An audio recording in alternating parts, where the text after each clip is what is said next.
With us for the last segment of our Meet the Candidates night, our candidates for the U.S. Congress and the House of Representatives. We have Brian Higgins, Bud Schroeder, and Daniel Huffiston. Candidates will have 2 minutes to respond to a question they received prior to this meeting and include a brief presentation discussing their qualifications. After the opening statements, candidates are urged to ask questions of any candidate or all of the candidates.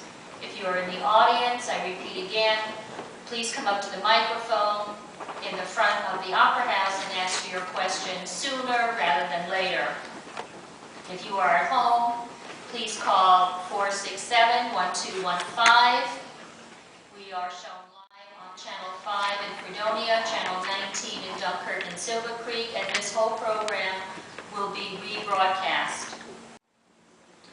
After, if a question is asked to a specific candidate, others will be welcome to add their comments or replies to their own. Rebuttals or challenges are limited to 1 minute.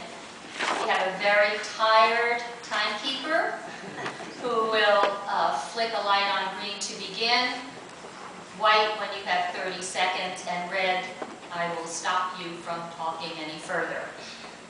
And here is the question. What is the most urgent problem facing the country today? And what is the first thing you would do to move Congress to solve it if elected?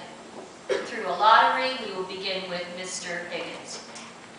Well, domestically, obviously the economy is a primary concern. And we're in a very difficult time right now, economically in this nation.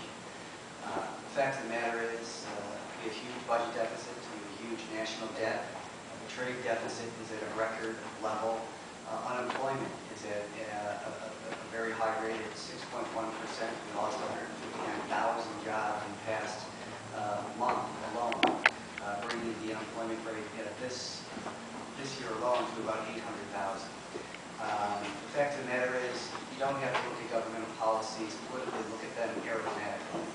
And these tax policies in the past 8 years have created record debts, record unemployment, and we need a new way of thinking, fresh new ideas in this nation to push this economy first to stabilization and to grow again.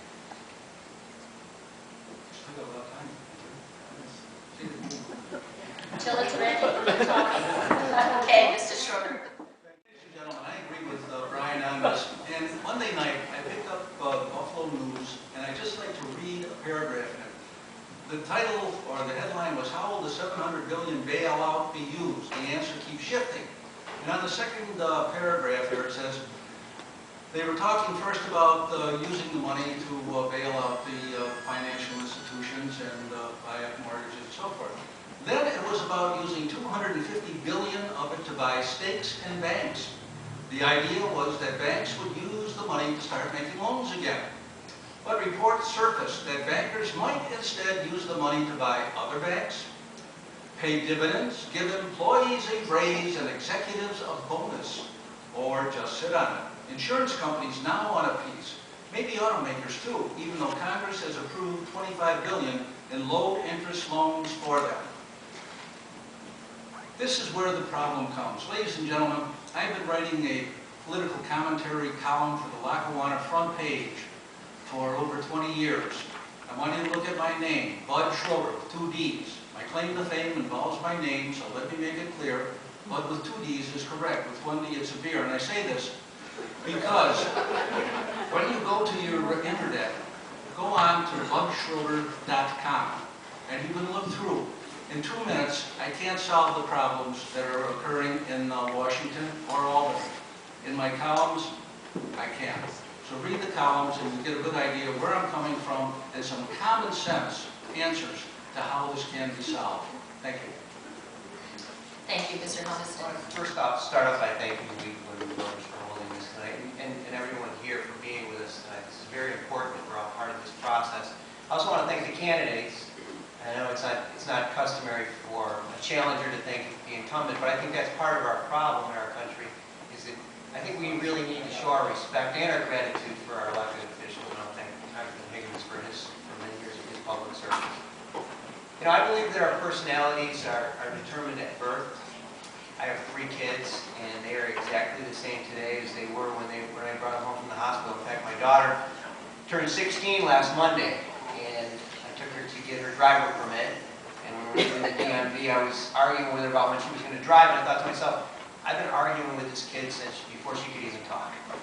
You know, I think our personalities have a lot to do with what career paths we end up in. And I think some people's personalities lead them to a career in politics and government. Some people's career paths or personalities lead them to a career in business.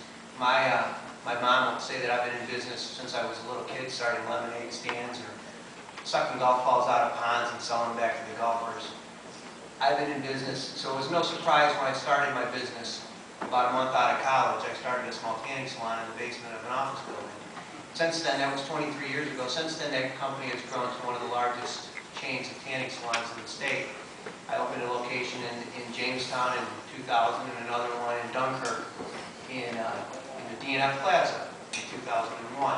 So I've invested in this community, and right now we have nearly 700 employees, and over the years, close to 11,000 people have worked for me. So I know a little bit about what it takes to run a business, especially in Chautauqua County. I also, and I agree with what the 2 gentlemen said earlier, that the economy is certainly our number 1 concern right now. Nationwide, we have a serious issue we need to address, and I see my time is up, and I hope to talk more. Thank you.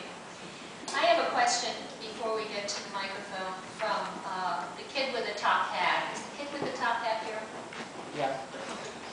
Would you come to the mic because I don't understand your question? So.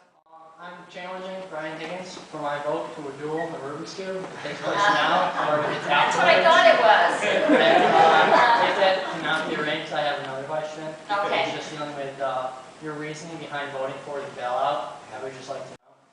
Yeah, Thank you. it's a good question. I thank you for it. First of all, there's no good vote on that issue. For me, it was the chain reaction the bankruptcy of Lehman Brothers had on September 16th. It reverberated throughout the financial markets. We came very close to a financial collapse in this nation. The action that Congress took is not going to solve this problem. I think what we will be able to do at best is stave off a deeper and longer recession. But for me, I saw how the problem in the credit markets would immediately find its way to the real economy, the people that you and I know. And it's about liquidity. It was about over-leveraging. In the end, people should go to jail. People should go to jail. They lied. They lied to their investors. They lied to their investors. They lied to their employees. They lied to the American people. And we're holding hearings now. I'm a member of the Government Oversight and Reform Committee. And I question Richard Fuld, who is the president and CEO of Lehman Brothers. And we had information that he was told that their financial positions domestically and globally were weak. And at the same time, 5 days before he filed bankruptcy for Lehman, bankruptcy protection, he was telling his investors and clients that their financial global positions were strong. That's dishonest. It has had a devastating impact, an unprecedented economic emergency. forward. I'll take the hit for the vote. And the only thing I can do is do an honest cost-benefit analysis. Thank you. Okay.